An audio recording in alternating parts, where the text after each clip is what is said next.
అక్కినేని నాగార్జున ప్రస్తుతం వరుస సినిమాలతో బిజీగా ఉన్న విషయం తెలిసిందే. హీరోగానే కాకుండా విలన్గా కూడా తన సత్తాను చాటుకోవడానికి సిద్ధమవుతున్నాడు.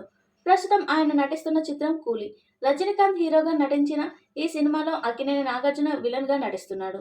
ఇప్పటికే ఈ చిత్రం నుంచి రిలీజ్ అయిన పోస్టర్స్, ట్రైలర్స్, సాంగ్స్ ప్రేక్షకులను విశ్లేషంగా ఆకట్టుకుంటుంది. రిలీజ్ డేట్ దగ్గర పడుతుండడంతో ప్రమోషన్లు మొదలుపెట్టిన మేకర్స్ వరుసగా ఇంటర్వ్యూలు, ప్రెస్ మీట్స్ ఇస్తూ సినిమాలపై హైప్ క్రియేట్ చేసుకుంటున్నారు. ఇక కూలీ ప్రమోషన్లో భాగంగా నాగార్జున జగపతి బాబు హోస్టుగా వ్యవహరిస్తున్న జయమ్ము నిశ్చయమురా అనే టాక్ షోలో పాల్గొన్నాడు. మొట్టమొదటిసారిగా జగ్గుబాయ్ హోస్టుగా మరి చేస్తున్న షో కావడంతో ఈ షోపై అభిమానులు భారీ అంచనాలను పెట్టుకున్నారు. అందులోనే మొదటి గెస్ట్గా కింగ్ అటెండ్ అవుతున్నాడు. ఇప్పటికే ఈ షో నుంచి రిలీజ్ అయిన ప్రోమోస్ ఆకట్టుకుంటున్నాయి. తాజాగా ఈ షో నుంచి ఒక ప్రమోషనల్ ప్రోమోను రిలీజ్ చేశారు. ఈ ప్రోమోలో నాగార్జున తన తండ్రి అక్కినేని నాగేశ్వరరావుతో ఉన్న బంధం, ఆనాటి జ్ఞాపకాలను నెమరువేసుకున్నాడు.